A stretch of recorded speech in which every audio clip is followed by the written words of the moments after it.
नमस्कार विद्यार्थियों। वार्षिक परीक्षा सत्र 2023-24 विषय हिंदी साहित्य कक्षा 11वीं का पेपर देखिए। ये नीमका थाना जिले का पेपर है। नीमका थाना जिले के विद्यार्थियों ने जिन्होंने अपना हिंदी साहित्य का पेपर दिया है वे विद्यार्थी अपना आंसर मिला सकते हैं इस पेपर से। और जिन विद्यार्थियों का हिंदी साहित्य का पेपर नहीं हुआ है वे विद्यार्थी इस पेपर में दिए गए प्रश्नों को अच्छे से याद कर सकते हैं, क्योंकि उनकी परीक्षा में इस पेपर से प्रश्न पूछे जा सकते हैं। देखिए, पेपर कुछ इस प्रकार से था, लेकिन वीडियो में आगे बढ़ने से पहले आपसे एक निवेदन है कि आप वीडियो को पूरा देखिए ताकि आपका कोई भी प्रश्न छूटे नहीं और परीक्षा में आपके अच्छे अंक आने में आपको सहायता मिले। और चैनल को सब्सक्राइब नहीं किया है तो चैनल को सब्सक्राइब कर लीजिए, इससे आप ही का फ़ायदा है। देखिए, पहला जो प्रश्न है, लेकिन समय 3 घंटे 15 मिनट वो सारे पेपरों में एक ही है और पूर्णांक 100 है। 4 खंड में पेपर विभक्त था। पहला खंड देखिए, अ खंड। पहला प्रश्न है, उसमें अपठित गद्यांश को पढ़कर ध्यानपूर्वक प्रश्नों के उत्तर लिखिए। अपठित गद्यांश कुछ इस प्रकार से है, आपने पढ़ा होगा। और इसमें पहला प्रश्न है, इस गद्यांश का उचित शीर्षक लिखिए। तो गद्यांश का उचित शीर्षक है शिक्षा का महत्व, क्योंकि इस गद्यांश में शिक्षा की बात की गई है। तो शिक्षा का महत्व इस गद्यांश का उचित शीर्षक है, शिक्षा का महत्व है। दूसरा जो प्रश्न है, शिक्षा किसके विकास के लिए अनिवार्य है? तो शिक्षा व्यक्ति और समाज के विकास के लिए अनिवार्य है। प्रश्न 3 देखिए, ज्ञान के प्रकाश का हमारे जीवन पर क्या असर पड़ता है? तो ज्ञान के प्रकाश से हमारे जीवन के रहस्य खुलते हैं। प्रश्न 4, मनुष्य को सुखी बनाने का साधन क्या है? तो मनुष्य को सुखी बनाने का साधन है आत्मिक ज्ञान। प्रश्न 5 देखिए, शिक्षा की किन्हीं 2 लाभों को बताइए। तो शिक्षा का पहला लाभ है, ये व्यक्ति के विकास में सहायक है, और दूसरा लाभ है, ये व्यक्ति के जीवन को सुखमय बना देती है। प्रश्न 6, कौन सी शिक्षा व्यर्थ है? तो वह शिक्षा व्यर्थ है जो गंभीर चिंतन करना नहीं सिखाती हो। प्रश्न 7, शिक्षित व्यक्ति को अपने अधिकारों के साथ किसका ध्यान रखना चाहिए? शिक्षित व्यक्ति को अपने अधिकारों के साथ अपने कर्तव्यों का भी ध्यान रखना चाहिए। अंतिम प्रश्न है, सुसंस्कृत शब्द में उपसर्ग व मूल शब्द लिखो। तो सुसंस्कृत जो शब्द है इसमें 2 उपसर्ग हैं। कितने उपसर्ग हैं? 2। पहला उपसर्ग है सु और दूसरा उपसर्ग है सम, ठीक है। और इसमें मूल शब्द है कृत। मूल शब्द कृत है, उपसर्ग 2 है, सु प्लस सम, ठीक है। और ये एक एक अंक के प्रश्न थे और 8 प्रश्न थे 8 अंक का। दूसरा प्रश्न देखिए, पहले खंड में निम्नलिखित पद्यांश को पढ़कर ध्यानपूर्वक पढ़कर नीचे प्रश्नों के उत्तर लिखिए। पद्यांश है, दिवासान का समय मेघमय आसमान से उतर रही, वह संध्या सुंदरी परी सी, धीरे धीरे धीरे तिमिरा अंचल में चंचलता का नहीं कहीं आभास, मधुर मधुर हैं दोनों उसके अधर, किंतु जरा गंभीर नहीं है उसमें हास विलास, हंसता है तो केवल एक तारा, गुथा हुआ उनका घुंघराले काले काले बालों से, हृदय राजे की रानी का वह करता है अभिषेक, अलसता की सी लता किंतु कोमलता की वह कली, सखी नीरवता के कंधे पर डाले बाहें, छाँ सी अंबर पथ से चली, नहीं बजती उसके हाथों में कोई वीणा, नहीं होता कोई अनुराग राग अलाप, नुपुरों में भी रुनझुन नहीं, सिर्फ एक अव्यक्त शब्द सा चुप चुप चुप है गूंज रहा सब कहीं। ये पद्यांश था इस प्रकार से। पहला प्रश्न है, पद्यांश का उचित शीर्षक लिखिए। तो इस पद्यांश का उचित शीर्षक है संध्या सुंदरी। संध्या सुंदरी, ठीक है। दूसरा जो प्रश्न है बच्चों, पद्यांश में संध्या की तुलना किससे की गई है? तो संध्या की तुलना परी से की गई है, परी। तीसरा प्रश्न है, पद्यांश में कवि ने किस समय का वर्णन किया है? तो सभी को पता है कौन से समय का वर्णन किया है? संध्या समय का, शाम के समय का वर्णन किया गया है। प्रश्न 4, संध्या सुंदरी परीसी में कौन सा अलंकार है? जहाँ सास सी शब्द आ जाए वहाँ पे उपमा अलंकार होता है, तो इस पंक्ति में उपमा अलंकार है। प्रश्न 5 देखिए, पद्यांश में कौन सा रस है? तो इसमें श्रृंगार रस है, श्रृंगार रस है। प्रश्न 6, पद्यांश में किस शैली का चित्रण है? तो इसमें छायावाद शैली का चित्रण है। संपूर्ण पद्यांश में किस अलंकार की छटा है? तो इसमें मानवीकरण अलंकार की छटा है, मानवीकरण अलंकार। प्रश्न 3 देखिए, निम्नलिखित में से किसी एक विषय पर निबंध लिखिए। 4 विषय दिए हुए हैं। योग स्वास्थ्य की कुंजी, बेरोजगारी समस्या और समाधान, आत्मनिर्भर भारत, करना भ्रूण हत्या। 4 विषयों में जो आपको अच्छा लगे उस पर एक निबंध लिखना है। 5 अंक का निबंध था। प्रश्न 4 देखिए, ग्राम पंचायत सचिव की ओर से जिला कलेक्टर को गांव में फैली मौसमी बीमारियों के उपचारार्थ चिकित्सकों की टीम भेजने हेतु कार्यालय पत्र लिखना है। आपको क्या बताया गया है, आपके एक ग्राम सचिव हैं और ग्राम सचिव की हैसियत से आप कलेक्टर को एक प्रार्थना पत्र लिखेंगे, ये कौन से पत्र? कार्यालय पत्र। अथवा में भी है कि आवेदन पत्र के लिए सहवर्ती बायोडाटा तैयार करना है। प्रश्न 5 देखिए, डायरी लेखन क्या है, इसकी भाषा शैली कैसी होती है?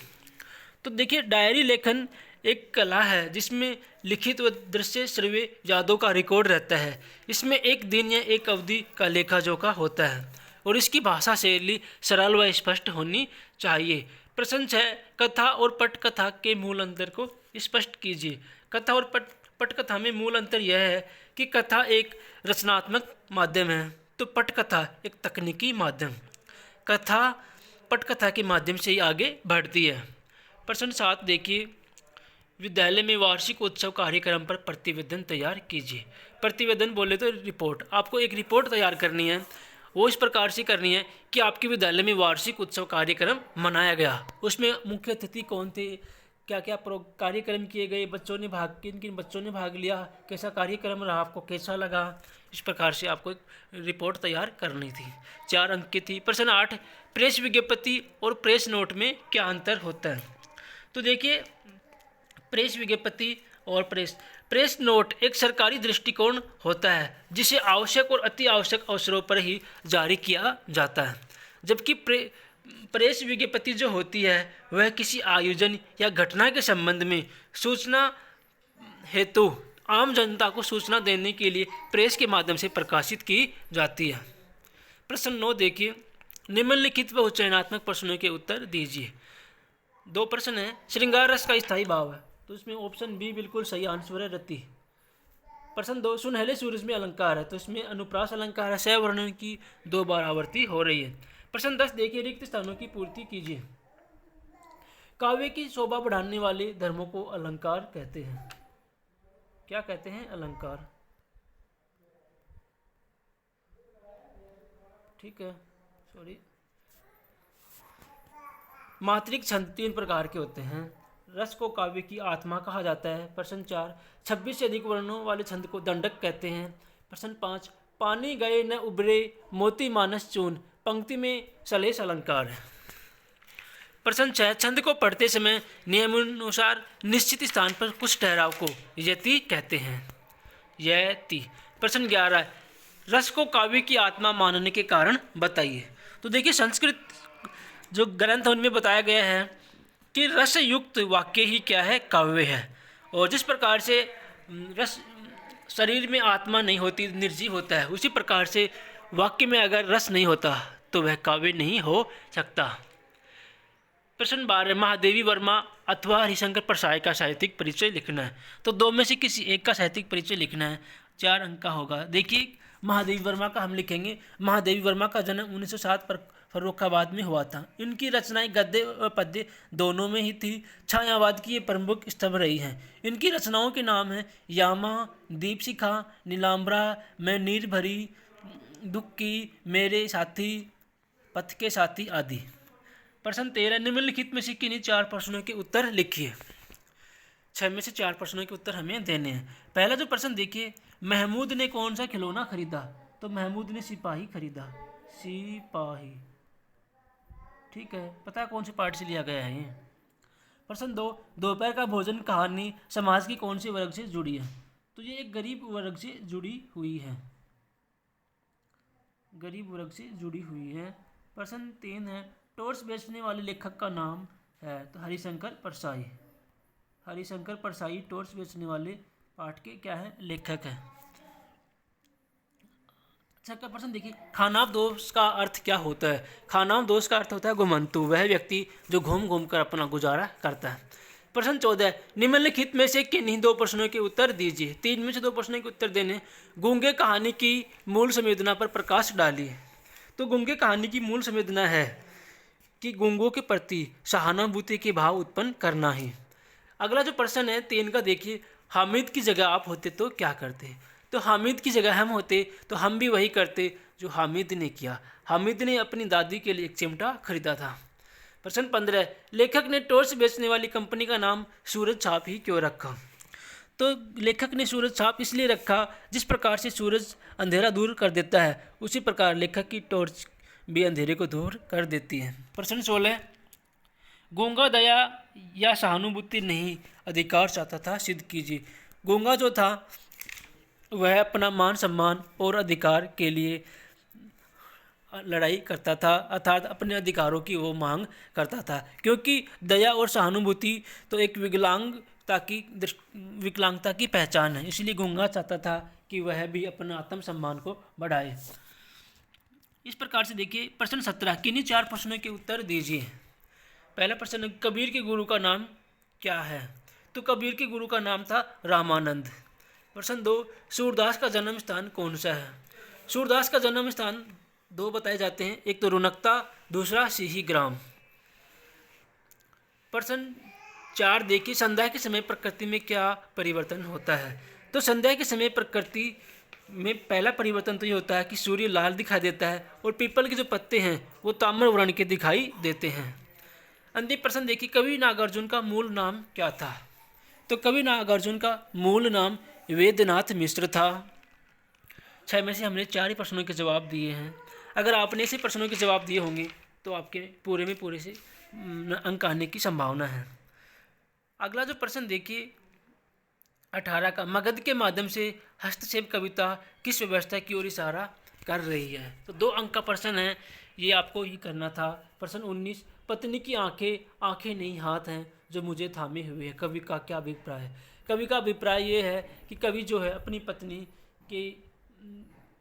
पत्नी को बहुत बड़ा सहारा मानता है जीवन में, जिसके कारण वह अभी तक जीवित है। और आगे आपको पूरा उत्तर लिखना था। प्रश्न 20, लाला के मन में उठने वाली दुविधा को अपने शब्दों में लिखिए। ये भी बड़ा प्रश्न है, इसको आपको करना था। आगे देखिए प्रश्न 21, निम्नलिखित काव्यांश की सप्रसंग व्याख्या कीजिए। पद्यांश है, पठित पद्यांश पाठ में से इसकी सप्रसंग व्याख्या करनी है।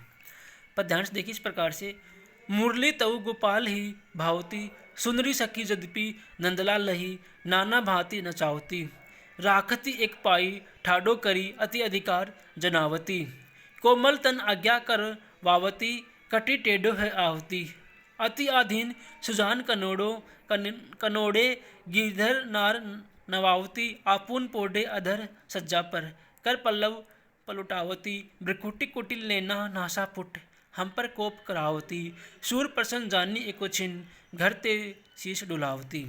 देखिए ये जो पंक्तियां हैं, ये जो पद्यांश है सूरदास के पद से लिया गया है।